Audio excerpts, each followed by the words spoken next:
I always had a sort of general belief in God, and I grew up going to High Anglican Church, but I didn't know God personally. I lived life always struggling with confidence and almost struggling with what's underpinning my life, and I didn't really know the answer to that. And my sort of vague belief in God and my sort of Christianity at that point didn't answer that. I think I knew, no, I'm not a Christian. I had a lot of Christian friends at uni in my first year. The first chat I had with another student at uni was with this girl called Louisa, who's a Christian and was in my hall. I really underperformed in my first year. I got a very pass, but not a good grade.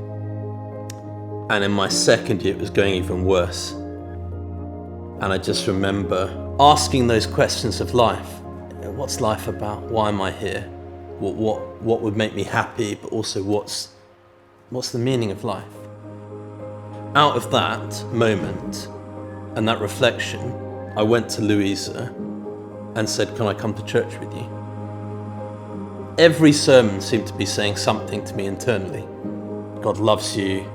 God's got a plan for you. In February of my second year at uni, Louisa invited me to a talk that some Christian students were running. I remember two things about the talk. One was that the speaker chucked a rugby ball around. I like rugby. But the other, the speaker talked about God's judgment. And he read from the book of Romans in the Bible, where it says, all have sinned and fallen short of the glory of God. And I needed to hear that. And when I heard it, it connected with me. I was a sinner. I realized that I needed God's forgiveness.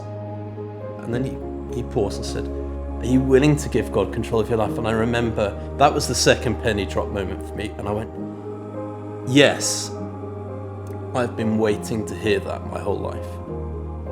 I went back to my university room, got on my knees, prayed a very simple prayer, asked God for forgiveness, and put my trust in Jesus for the first time. To follow Jesus, it's not easy, but it's a joy, because it's almost like I'm doing the thing I was made to follow him. All along I was searching for God, and now I was in relationship with him, so I felt peace.